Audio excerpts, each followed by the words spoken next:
Thank you.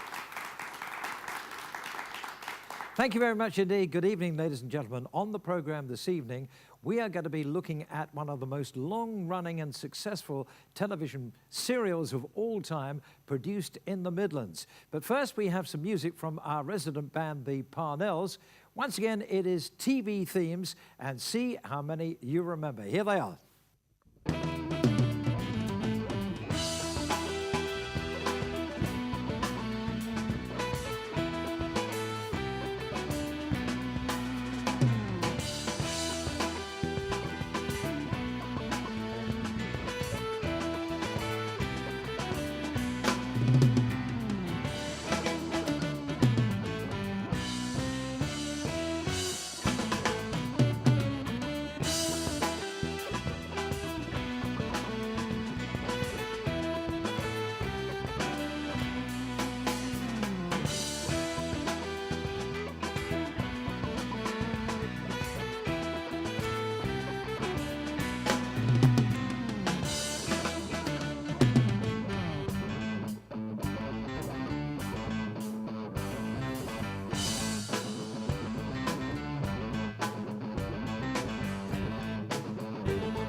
Brilliant. Thank you very much indeed, the Parnells. So how many did you spot? Let us know.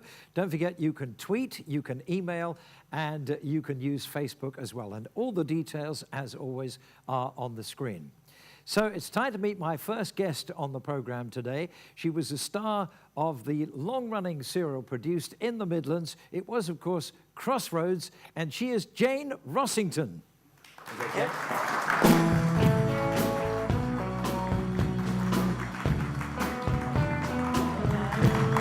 Hello. Well, Jane, you said the very first words in Crossroads. You were the very first person to speak.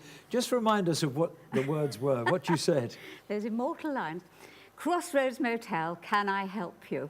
And that's how it began. And what year was that? 1964. 1964. How long were you contracted for at the time? Oh, I think we had a week's contract. We signed a contract every week because they wanted, you know, they might want to sack us. So that was it.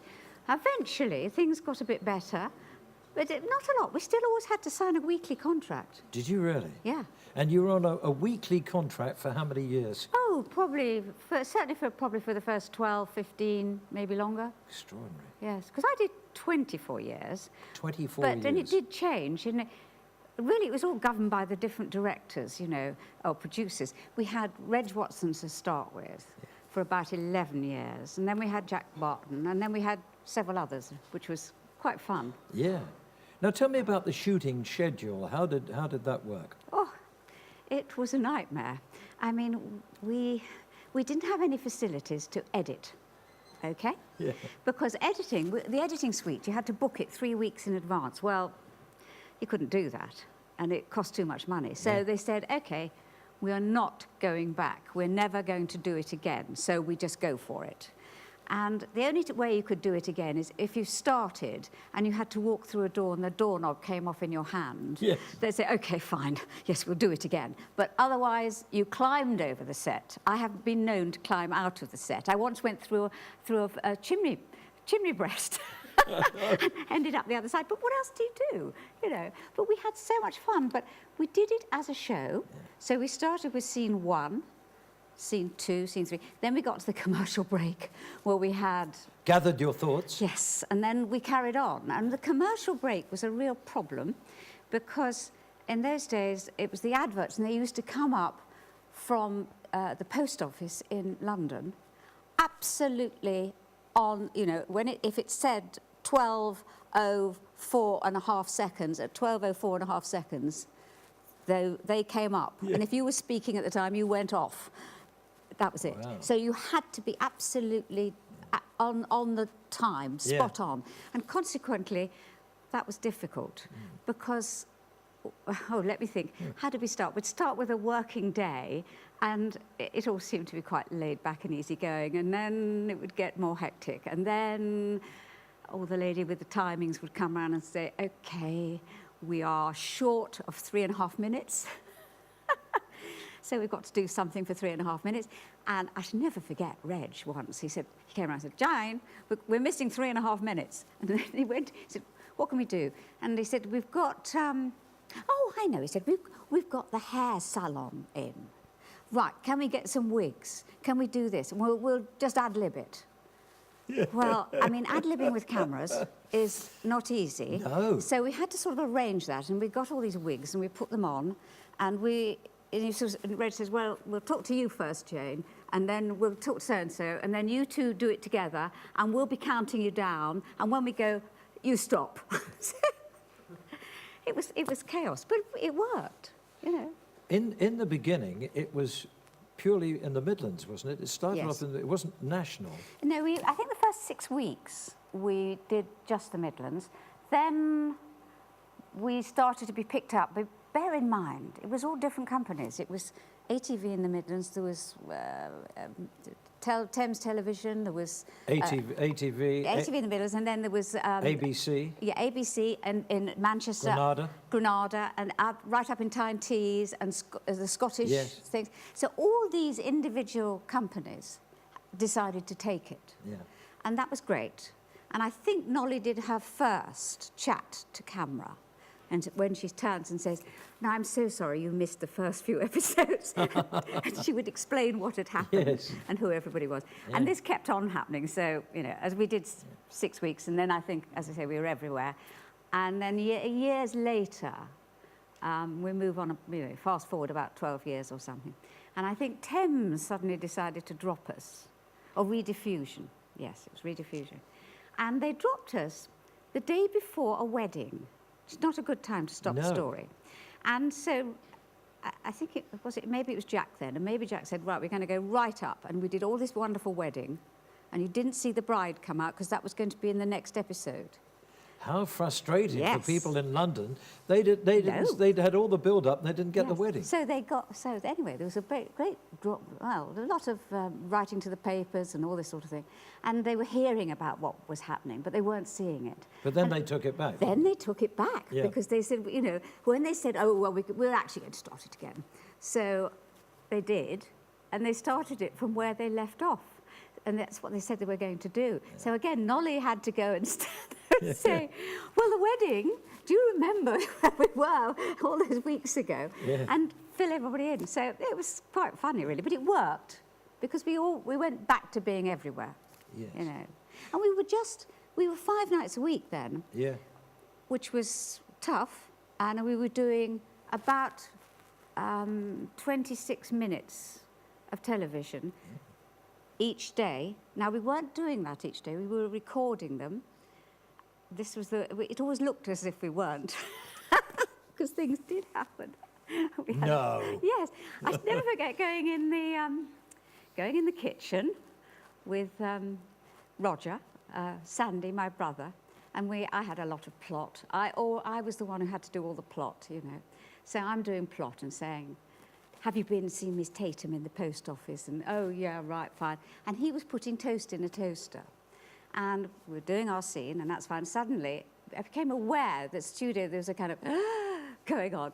And we realised the toaster was stuck, and everything was burning, and there was flames. And there was people wandering around, you know, getting all the things that they need to throw over it. And we're going, and I'm saying, I think this got a bit jammed, and Roger somehow poked it and whatever. But it flew out, and it was still burning. So we carried on with, and what did Miss Tatum say as we tried to, and somebody gave me something, and I said, I think you're supposed to put this over. And there was a little voice came, yes. So I put it over, and we carried on about Miss Tatum. So it was crazy, really. Actually, it was wonderful because once you'd done that, you could do anything. You had actually, by the way, were you in Emergency Ward 10? I was. You were in that before, yes. weren't you? Yeah. And in a funny sort of way, that was a bit the same. We didn't record it. We did record it, but it was recorded again as live. I remember one episode where I was a nurse, of course, and we had one half of the studio was all somebody dying in a bed, and we're all rushing around tiptoeing and going shh and whatever. The other side, it was the New Year's Eve party. So everybody's dressed up, and it's all jollity and chaos and music and whatever. Yeah.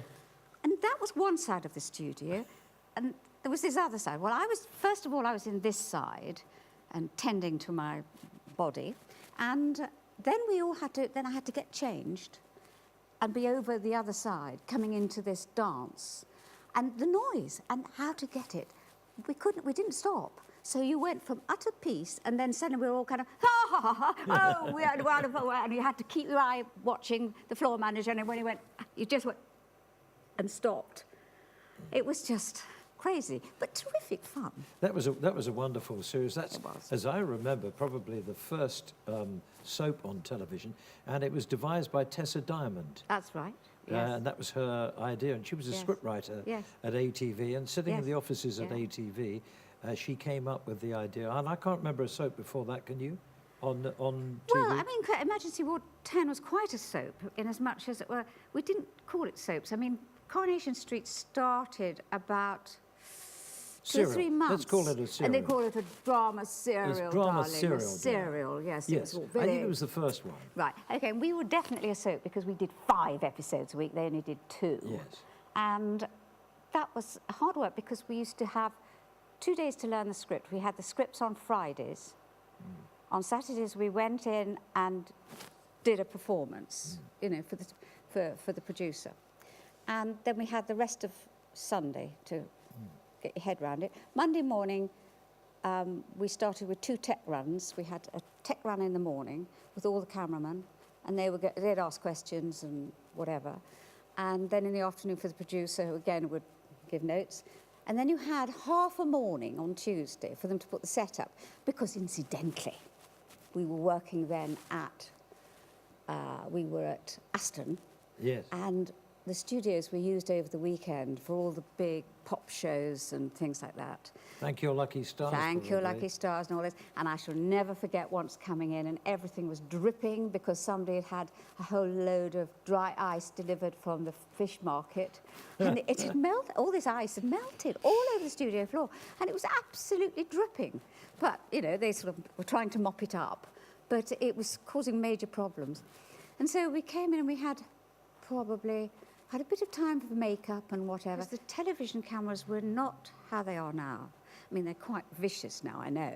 Now HD is a disaster because it shows every wrinkle, you know, even worse. But in those days, we were not in colour. No, I was going to say black and white. Black and white. And so they used to slap all this makeup on. I don't know why, because they couldn't see the colour. We'll come back and find out more in just a moment. Don't go away.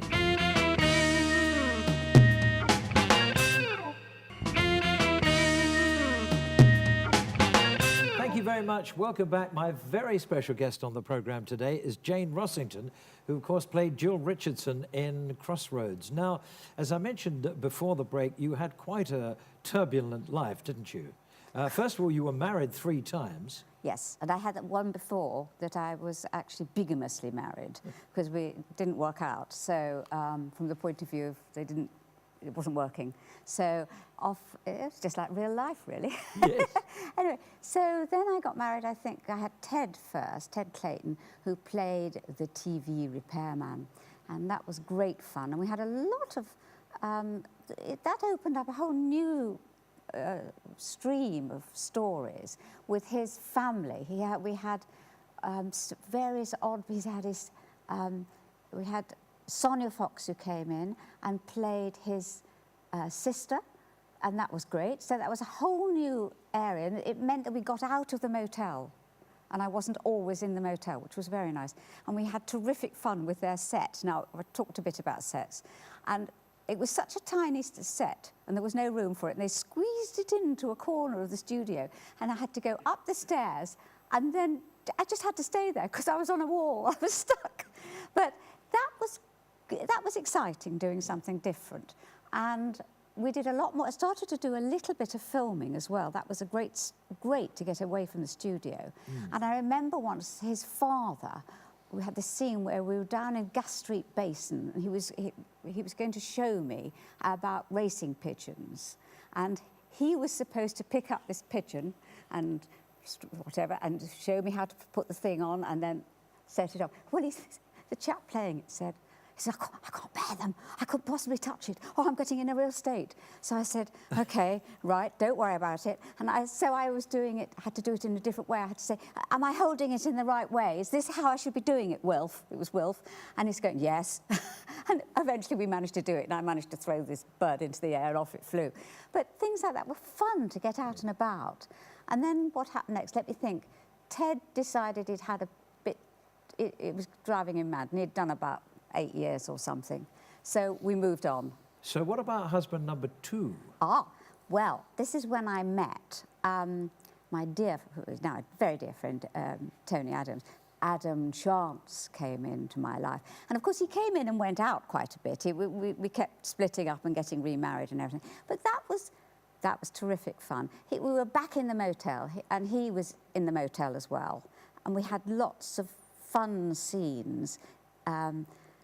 And I was very much on the desk. That got a bit boring. But we got divorced, and then we got married again much later on with Jack Barton directing. And Jack was very clever about selling ideas. And he wouldn't tell the press anything, except he used to drop little things, and they used to gobble it up. And he was talking about Jill will be getting married again. And they're going, oh. And we go off to Alvechurch, and I thought, what is going on? And we're standing there, and there's a helicopter going round, and none of this was filmed, but it never went out. But he was just doing it for the publicity. Like a teaser, yes, really, for the year. It was just, I couldn't understand what was going on. And we all had to play it for real. But, you know, anyway, that was Jack all over. He was always doing naughty things like that. Now, apart from the husbands, if I remember rightly, you were at some time a drug addict? Yes. You were an alcoholic?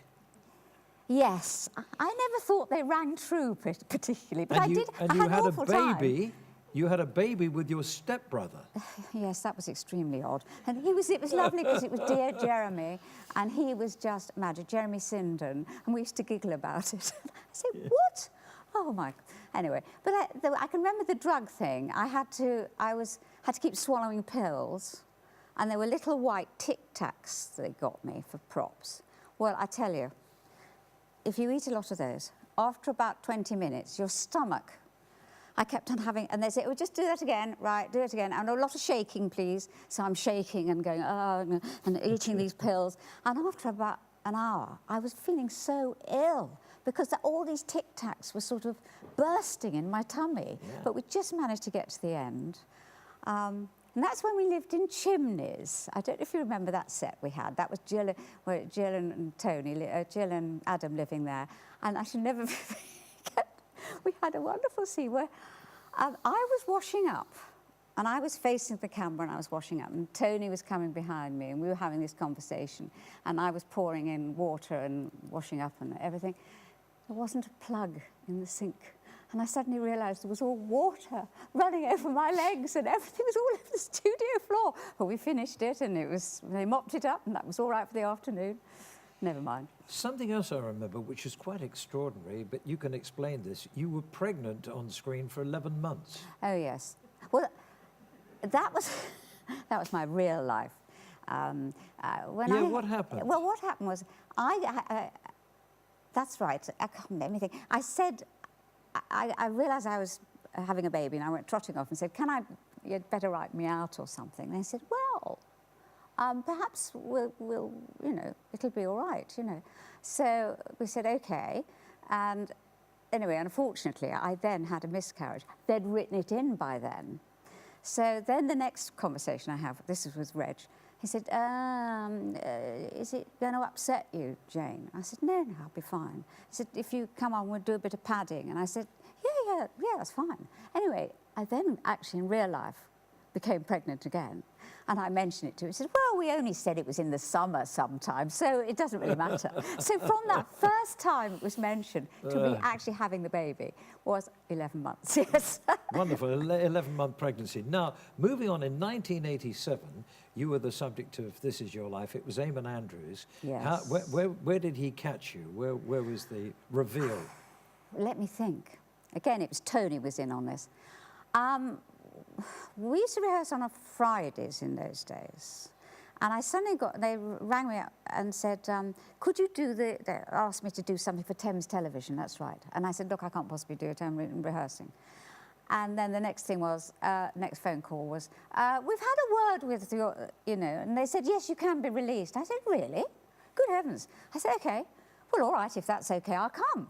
So I got myself all togged up to go on the whatever show at Thames Television, and caught and I said, cheerio, see you all tomorrow. Got in I went off, and they'd sent money for my train fare and everything, and I got it. They told me what to do, and my agent said, I'll come and meet you, darling. And I said, if you want to, okay. So I get off the train at Euston. He's there with a taxi, and he said, I just thought we'd pop in. There's somebody I want you to meet. And I go, okay, fine. I was enjoying myself. I should have been at work, but I wasn't. I was having a lovely day in London.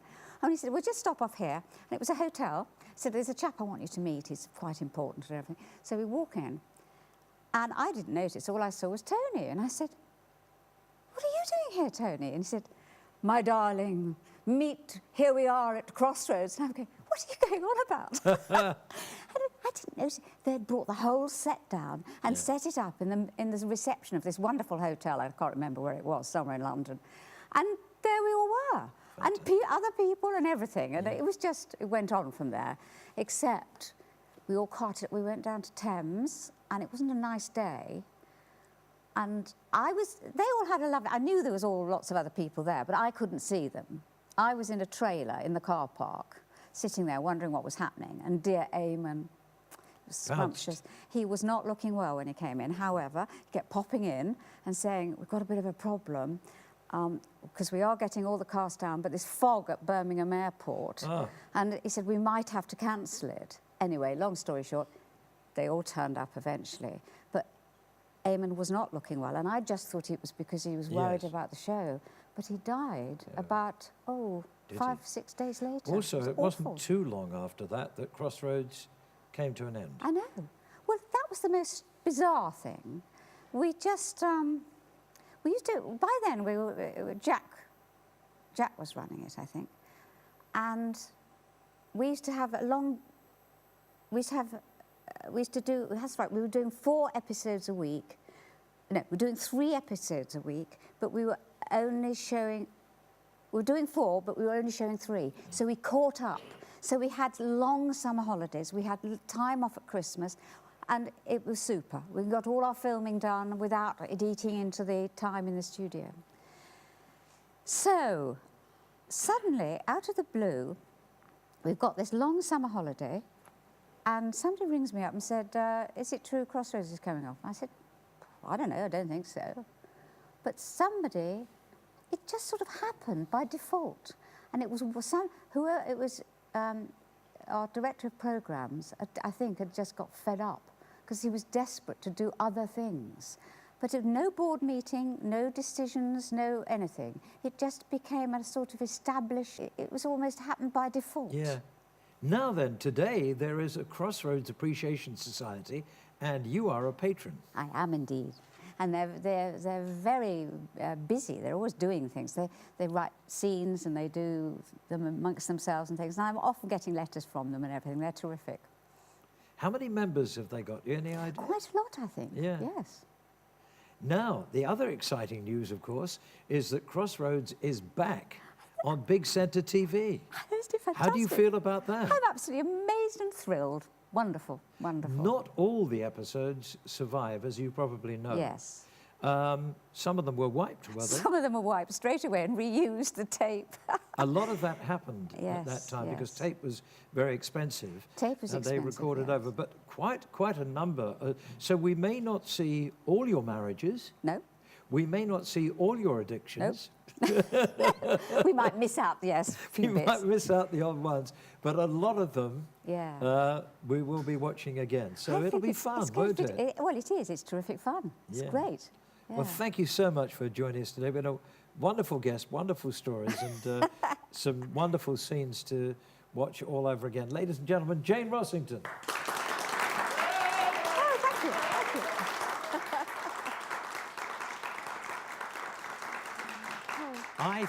I think the Appreciation Society are here. We're going to take a very quick break, and we'll be back with another guest on the David Hamilton Show. So see you in a moment.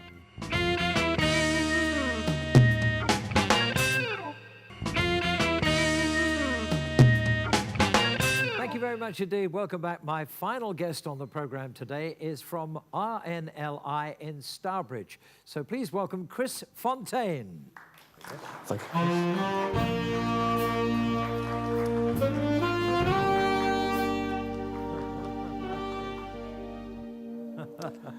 Hi. How did I know they were going to play you on with that? We are sailing. That was good, wasn't it? Well, yes, to be expected, I think. Yeah. How long have you been involved with RNLI? 35 years. That's quite a long time. How did you get involved in the first place? Well, this goes back to my primary school days when one of my teachers sort of identified my interest in the sea and the RNLI, and she just sort of encouraged that, and it's just grown over the years. And I've got more and more involved over the years, and that's reward in itself, working with volunteers and a voluntary organisation, and meeting some incredible people around the coast doing an incredible job. Now listen, I must congratulate you, Chris, because I have heard that since RNLI has been fundraising, no one has died at sea in the Midlands over the past 30 years. Well, they might have fallen in the canal, perhaps, and caused a problem there. Yes, that is actually a point, because in fact, you are as active on the waterways as you are on the high seas. Well, indeed, it's so important making young people, adults even, aware of the dangers of water, whether it's the sea or canals. It's awareness and being sensible and just being confident when you're out on the sea or even sort of walking around near a lake. So it's that's all part of the package, you might say. Somebody said to me, somebody asked me before I was talking, he said, where do you think RNLI is most active? So I had to think about it, and I thought, I plucked a name out. I said, Falmouth. So he said, no, actually, that's not right. Go on, you tell us. Well, in fact, it is Tower Bridge in the City of London on the Thames. Yes. Which a network has been set up along the River Thames, mainly a result of the Marchioness disaster. But it's quite amazing how busy the stations are along the River Thames. And funding, in that case, there is help from the Greater London Authority. But a major issue with the River Thames are suicide attempts. So it is a really busy area. Yes. Yeah, I know somebody who's at Hammersmith, and again, that's a very busy area. Yes. Now you're at Stourbridge. Yes. And you got involved there with Kaleidoscope, who are, of course, the television archivists. Tell me how you got involved with them and what the link-up is. Well, this goes back many, many years, more years than I can remember. They were sort of developing an interest in sort of Doctor Who. That rings a bell. Yeah. And they were sort of wanting to get involved with fundraising, helping a charity. And we established contact with them, and it's really sort of grown through that contact over many, many years. And they have been such good friends to us, really loyal supporters. So from these simple ideas, it's amazing how the relationships develop and strengthen over many years. So when they hold their events, which of course they frequently do, the proceeds from those events go to RNLI, do they? Well, we have afternoon teas. We provide the cakes, and supporters come along, and if they want afternoon tea, they chuck some coins in a collecting box, and the funds really build up that way. And there are charity auctions which they organise for us as well. So a basic idea, it's a real fan club in a way, and we're really grateful to them for over so many years now. Now let's talk about Blue Peter, because Blue Peter have had an involvement with RNLI for a very long time now, and one of the main charities that they support. I mean, I know of this going back certainly to 1958. Indeed, it's a remarkable record, and I think I'm right in saying that 7 lifeboats have been funded from the efforts of Blue Peter. But I think it reflects the incredible support for the RNLI up and down the country, and the spirit that people can see. When people go to the seaside, they have happy memories, they see the lifeboat station, and it remains with them. And when appeals come along, particularly for young people, for Blue Peter, it really sort of stimulates the support there. And it's a remarkable record, it really is. Now, there have been various Blue Peter boats. The first one, I think, was at Littlehampton. Well, that's right. And the work that they do, the public can see the boat that they've helped fund, and it's great to get involved and go to the station and see the boat and think that a person has played a part in helping to fund that particular lifesaver. But as you say, Littlehampton sort of started the ball rolling, and Beaumaris, I think that was another one. But it's a remarkable record, and the support really sort of stays with people and it carries on. What would be the life of a boat like that? How long would that, is that boat still there, for example? Probably not. I No. mean, the inshore boats, the inflatable boats, they have a relatively short life, particularly in view of the service, the buffeting that they have. But obviously the RNLI makes sure that the boat is of the very highest standard. The maintenance is always key. So it's always very important that the the boat is absolutely spot on. So I mean, an inflatable boat can cost about £41,000 these days. So it just shows the scale of the funding that's needed to keep this programme going all the time. Well, that was a key place to start in Littlehampton because, of course, you've got the River Arun there, which is a very strong flowing river which runs into the sea. They had tremendous problems there last year with the floods and the flood work, you know, replacing a lot of the flood damaged buildings is still going on now over a year later. So that was a real kind of hot spot. Did subsequent boats, were they at other hot spots like that? Well, yes, the effect of flooding is obviously something very serious, and boats are now being used more and more for inshore work, you might say, and in fact abroad as well. The RNLI now works overseas to a limited extent, but it just shows how the situation has changed, and the RNLI is sort of moving with the times. And it's always good to see the lifeboats at work. You see it on the news, and now lifeboatmen have a camera in the helmet as well, so that records things that are going on, and that's why perhaps we're seeing more and more of these events on the news, a higher profile. Now you've got your own boat, haven't you?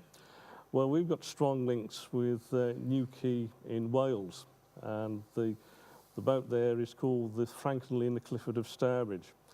So that was funded largely by a legacy from the Stourbridge area.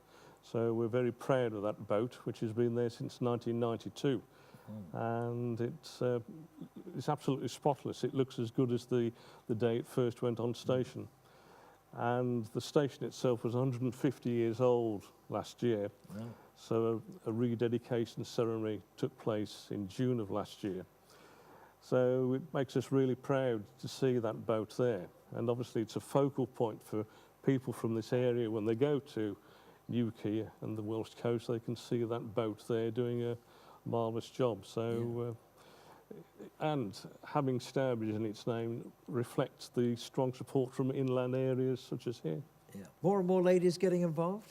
Indeed. For instance, at Newquay, must be about 24 in the crew that they could call on at any time, and I reckon there must be about 3 or 4 ladies within that complement. So more and more participation and playing an active role in saving lives. Now, coming back to Blue Peter for a moment, in 2007, Blue Peter received an RNLI Lifetime Achievement Award. Tell us about that. Well, that is something really special. Yeah. And it recognises the tremendous support over many years. This is an award rarely given, and it's the sort of pinnacle of what can be awarded to a group or person that's played such an important role in providing this first-rate life-saving equipment. So Blue Peter, it's so important and a key role that hopefully will continue for many more years. Absolutely. Now, we're 2015.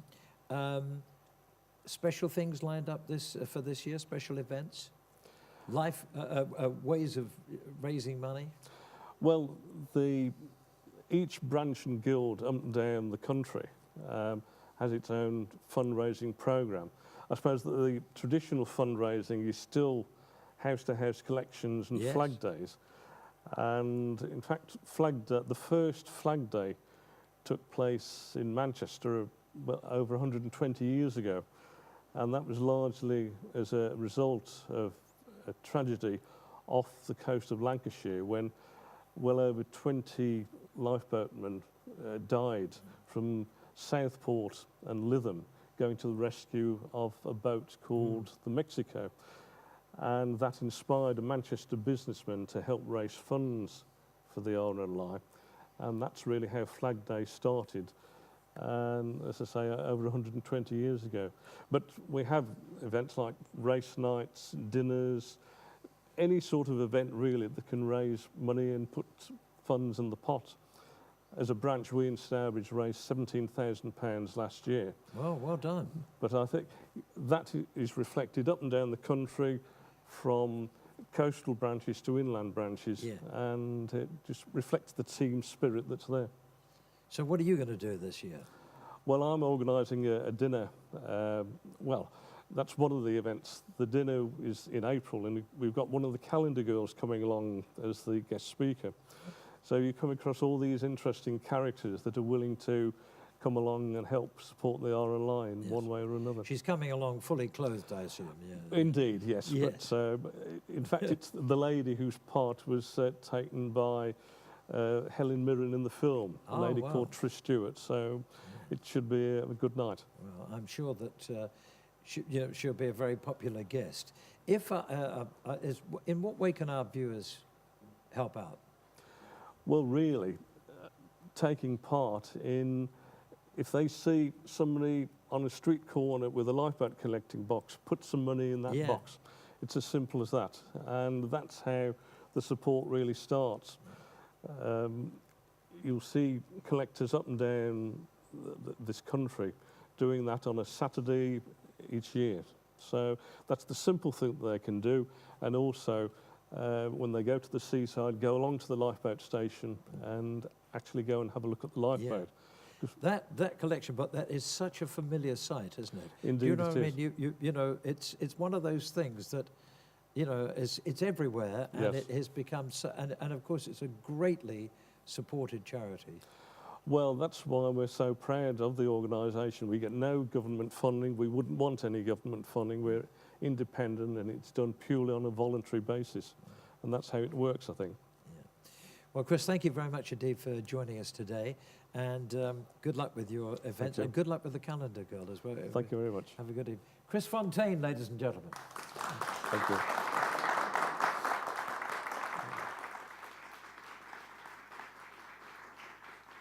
So a big thank you to Chris, also to Jane Rossington from Crossroads. Don't forget, you can see Crossroads all over again, as if once wasn't enough.